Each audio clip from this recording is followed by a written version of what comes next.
नमस्कार,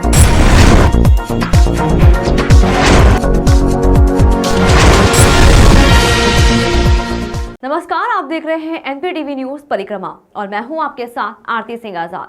रुक करते हैं आज की खास खबरों की ओर। चिलकाना के जेजे इंटर कॉलेज प्रांगण में नेहरू युवा क्लब द्वारा खेलकूद प्रतियोगिता का आयोजन किया गया। प्रतियोगिता में volleyball, kho kho, badminton game शामिल रहे।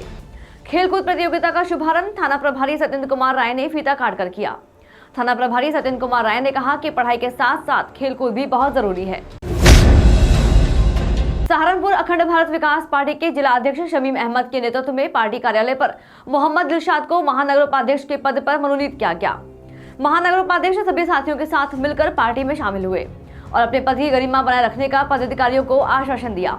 साथ ही पार्टी की नीतियों को जन जन तक पहुंचाने का काम करेंगे। इस मौके पर जिला महासचिव साजिद अली, अल्ताफ, नफीस मलिक, मोहम्मद शमी, शशि फुटेला मौजूद रहे। आज जो कार्यक्रम हुआ है जिला कार्यालय पर जो है, आज हमने अपने दिलशाद भाई को महानगर उपाध्यक्ष की जिम्मेदारी दी है और मैं आशा करता हूं कि ये पार्टी के विचारों को जो है आगे लेकर चलें, इन्हें बढ़ाएं और जो हमारी पार्टी का सपना है, हमारे मेहनत से लगन से काम करेंगे। हम इसमें सबको साथ लेके चलेंगे।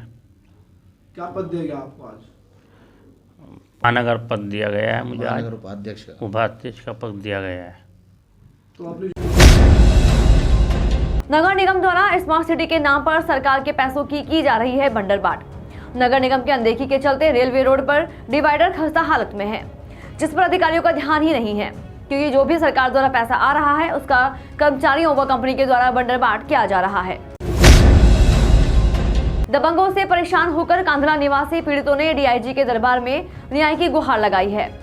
थाना कांधला क्षेत्र के ग्राम डुंडूखेड़ा बांगड़ निवासी ओम प्रकाश शर्मा ने डीआईजी को शिकायती पत्र सौंपते हुए गांव के ही निक्की, अमित, कुलदीप, मनीष पर मारपीट करना व जान से मारने की धमकी देने का आरोप लगाते हुए कार्रवाई की मांग की है। जैसे ही वापस आ, बाहर एक गाड़ी खड़ी थी, उसके साथ 4 आदमी थे। उन्होंने इसे जबरदस्ती गाड़ी में डाल लिया। गाड़ी में डाल के करीब 10-11 किलोमीटर ले गए। वहाँ जाने के बाद एक 10 रुपये का स्टाम्प ले रखा था, एक वाइट पेपर था, उन पर दोनों पे सिग्नेचर लिए। दोनों साइड में कट्टे उड़ा रखे थे इसके, एक पीछे एक बराबर में, और कहा या तो हमें 5 लाख रुपए दे 8 तारीख तक, नहीं तो थोड़े गोली मार देंगे। लोक निर्माण विभाग के राज्य मंत्री कुंवर ब्रजेश सिंह ने रेलवे रोड स्थित रैन बसेरे का औचक निरीक्षण किया। राज्य मंत्री के अचानक रैन बसेरे का निरीक्षण के चलते पालिका अधिकारियों व कर्मियों में हड़कंप मच गया।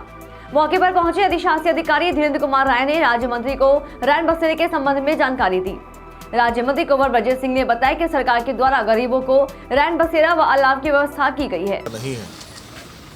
उत्तर प्रदेश की यशस्वी मुख्यमंत्री योगी आदित्यनाथ जी के नेतृत्व में रैन बसेरे की व्यवस्था कुछ जगह पर स्थायी रूप से है और कुछ जगह पर अस्थायी रूप से हमने की है। देवबंद नगर पालिका के द्वारा यहाँ रेलवे स्टेशन पर एक रैन बसेरा अस्थायी रूप से हमने बनाया है और कल पुवारका के खंड संसाधन केंद्र पर पुरानी पेंशन योजना की बहाली को लेकर शिक्षकों ने धरना प्रदर्शन करते हुए अपनी मांगों से संबंधित ज्ञापन खंड शिक्षा अधिकारी को सौंपा। इस दौरान नीरज धीमान, करण सिंह, ममता ब्रजबिहारी, संदीप धीमान, किरण पाल, अरविंद यादव, नरेश अग्रवाल, साक्षी शेठ, अजय कुमार शर्मा मौजूद रहे। कड़ाके की ठंड के चलते महानगर के बाजारों में सन्नाटा पसरा रहा। शुक्रवार को सुबह के समय कड़ाके की ठंड से लोग परेशान दिखे। खासकर काम कर जाने वाले लोगों की मुश्किलों का सामना करना पड़ा। सर्द हवाओं के चलते दोपहिया वाहन चालकों को परेशानी हो रही है। सूखी ठंड के चलते लोग बीमार हो रहे हैं। दोपहर 12 बजे सूरज निकलने पर ही लोगों ने राहत महसूस की। हालांकि शाम ढलते फिर से ठंड बढ़ गई। ठंड के चलते मंडी समिति रोड पर दुकानदारों ने आम नागरिकों को राहत देने के लिए चाय का वितरण किया। कार्यक्रम के बारे में जानकारी देते हुए आकाश अग्रवाल ने कहा कि क्षेत्रीय दुकानदारों ने अपने निजी फंड से यह कार्यक्रम रखा है ताकि आम लोगों को राहत मिल सके। उन्होंने बताया कि हर वर्ष सर्दी में क्षेत्रीय दुकानदारों द्वारा चाय वितरण का कार्यक्रम आयोजित किया जाता है। जैन धर्म के 20 तीर्थकरों और अनंत संतों की मोक्ष स्थल श्री समय शिखर जी पारसनाथ पर्वतराज पर्यावरण पर्यटन और अन्य गैर धार्मिक गतिविधियों की अनुमति दी थी, जिसके विरोध में एक बैठक का आयोजन किया गया। देवबंद में श्री दिगंबर जैन पंचायत समिति में जैन समाज के द्वारा बताया गया कि हम यह सब शपथ लेते हैं कि जब तक केंद्र सरकार द्वारा जैन धर्म के तीर्थ श्री समय शिखर जी पारसनाथ पर्वतराज को जैन तीर्थ स्थल घोषित नहीं किया जाता है, तब तक हम लोग यूं ही विरोध करते रहेंगे। विश्व हिंदू परिषद के प्रोत्साहन से गांव शेखपुरा कदीम निवासी रहमान पुत्र इस्लाम ने अपनी पत्नी शाहीन और पुत्री आय सहित हिंदू सनातन धर्म में घर वापसी की है। आचार्य पंडित प्रशांत वशिष्ठ ने शिव मंदिर आवास विकास में धार्मिक विधि विधान हवन पूजन के साथ शुद्धिकरण कर हिंदू सनातन धर्म स्वीकार कराया। रमन बने रहमान तथा हरियान बनी शाहीन ने बताया कि वे घर में रहते हुए काफी लंबे समय से हिंदू सनातन धर्म का ही पालन कर रहे थे, क्योंकि उनको मुस्लिम धर्म के बहुत से रीति रिवाज, तौर तरीके और बंधन पसंद नहीं आ रहे थे।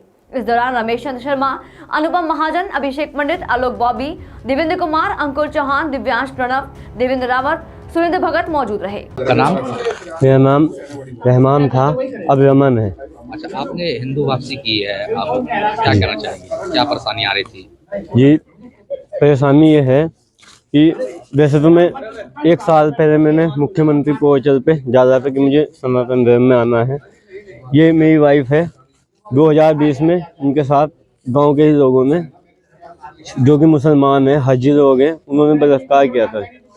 और फिर उसके बाद उन लोगों ने उनके इस वक्त वारंट हो रहे हैं कोर्ट से, तो वो समझौता करने के चक्कर में मुझे जेल भेजना चाहते हैं कि बाद में हम समझौता करें। उन्होंने अभी एक अम्बाला रोड की महिला है, उससे मेरे ऊपर बलात्कार का केस लगवाया। पुलिस मुझे उठा कर भी ले गई, लेकिन रात में 1 बजे छोड़ दिया मुझे पुलिस ने। पुलिस को जब कोई सबूत नहीं मिला मेरे खिलाफ, तो उस महिला की भी जांच होनी चाहिए। कौन है वो? कोई शबाना कादरी नाम की है। हमारा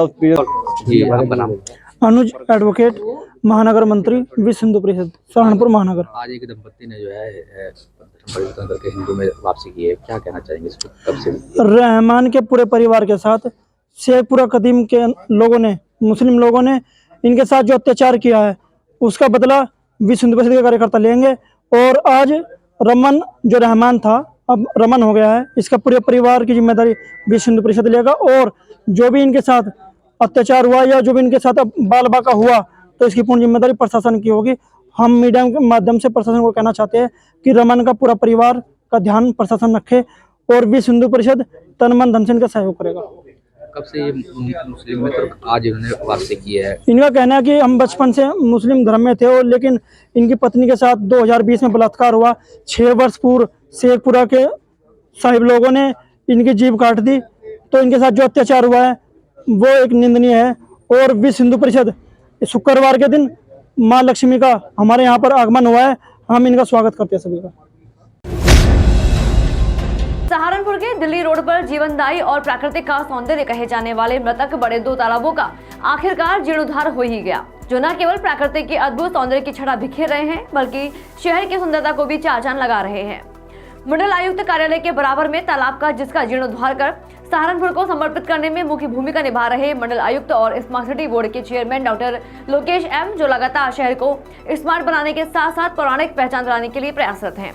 शहर के मुख्य मार्ग पर पड़ने वाले यह वह दोनों तालाब हैं जिसमें गंदगी का ढेर बना रहता था।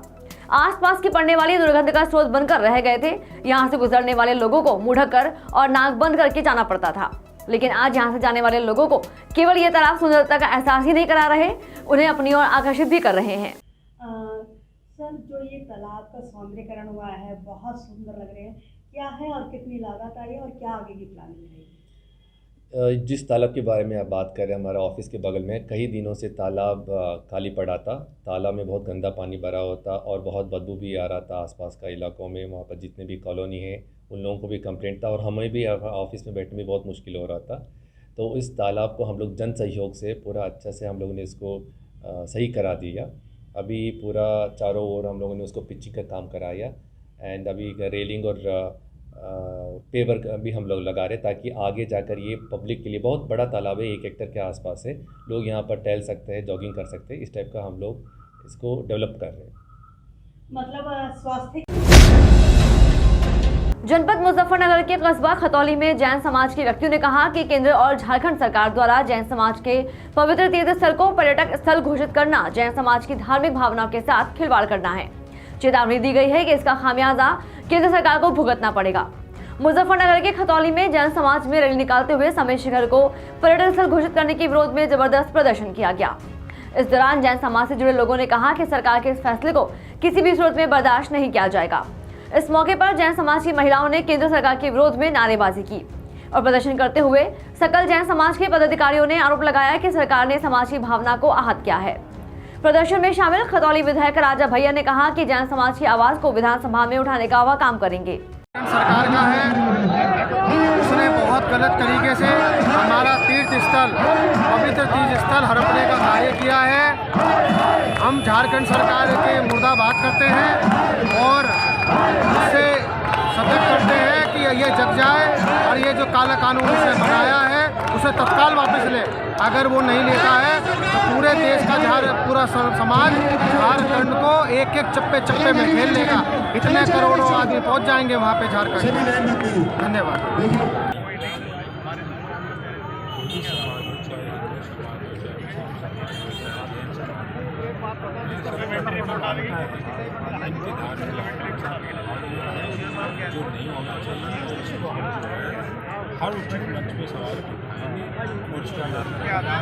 जैन समाज की जो यहाँ जिम्मेदार कहते हैं जो हमारी संसद में विधानसभा में आवाज़ उठाएगा हम उसे सपोर्ट करेंगे। 2024 में हम यहाँ की टक्कर देंगे भाजपा को।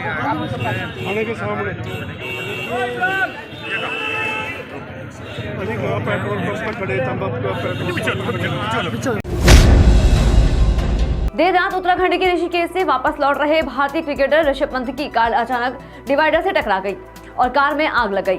घटना में गाड़ी पूरी तरह जलकर राख हो गई। बताया जा रहा है कि भारतीय क्रिकेटर ऋषभ पंत आज सुबह दिल्ली से रुड़की के ढंढेरा स्थित अपने घर लौट रहे थे। इस बीच रुड़की मंगलौर कोतवाली क्षेत्र के नारसन में आज सुबह करीब 5:30 बजे भारतीय क्रिकेटर ऋषभ पंत की कार अचानक ही डिवाइडर से टकरा गई, जिस कारण कार पूरी तरह से क्षतिग्रस्त हो गई और ऋषभ पंत गंभीर रूप से घायल हो गए। घटना के बाद मौके पर पहुंचे आसपास के लोगों और पुलिस के द्वारा ऋषभ पंत को कार से बाहर निकाला गया, जिसके बाद उन्हें उपचार के लिए निजी अस्पताल में भर्ती कराया गया, जहां से उन्हें हायर सेंटर रेफर कर दिया गया है। देखिए, प्रातः 5:22 जो टाइम का पता चला था, दिल्ली रुड़की हाईवे पर जो है ऋषभ पंत जी दिल्ली से आ रहे थे अपने घर की ओर, तो वहाँ डिवाइडर से गाड़ी लड़ने के कारण जो पलटी थी, इसके बाद उसमें आग लग गई थी। वहीं पर हरियाणा रोडवेज की एक बस भी जा रही थी, उनके ड्राइवर थे सुशील कुमार, इनके द्वारा तत्काल कंडक्टर के साथ उसमें मदद की गई और 112 को फ़ोन किया गया। चूँकि नारसन चेक पोस्ट पर हमारी पुलिस वहाँ रहती, वहाँ 10 मिनट के अंदर ही पुलिस पहुँचने के बाद उनको एम्बुलेंस के माध्यम से जो है नियर बाई हॉस्पिटल में लाया गया प्राथमिक उपचार के लिए, जहाँ पर डॉक्टर ने बताया कि वो खतरे से बाहर है, उनको कोई ग्रीवियस इंजरी नहीं है, लेकिन उनको हायर सेंटर के लिए रेफर करने के लिए बताया गया, जिसपे लाइफ सेविंग हमारी जो एम्बुलेंस होती है उसको अरेंज करने के बाद उनको higher centre Doon Max hospital भेज दिया गया, जहां पर वो सकुशल पहुंच। कोर्ट की यथास्थिति बनाए रखने के बावजूद हरे भरे पेड़ों पर चला दबंगों का कुल्हाड़ा। मेघराज का आरोप है कि पुलिस को कोर्ट के आदेश देने के बावजूद भी दबंगों द्वारा लगातार पेड़ों को कटान हो रहा है। मामला थाना सरसावा के गांव जमालपुर का बताया जा रहा है। पीड़ित ने पुलिस अधीक्षक को प्रार्थना पत्र सौंपते हुए न्याय की मांग की है। फिलहाल इतना ही। खबरों में लगातार बने रहने के लिए देखते रहें NPTV न्यूज परिक्रमा। नमस्कार।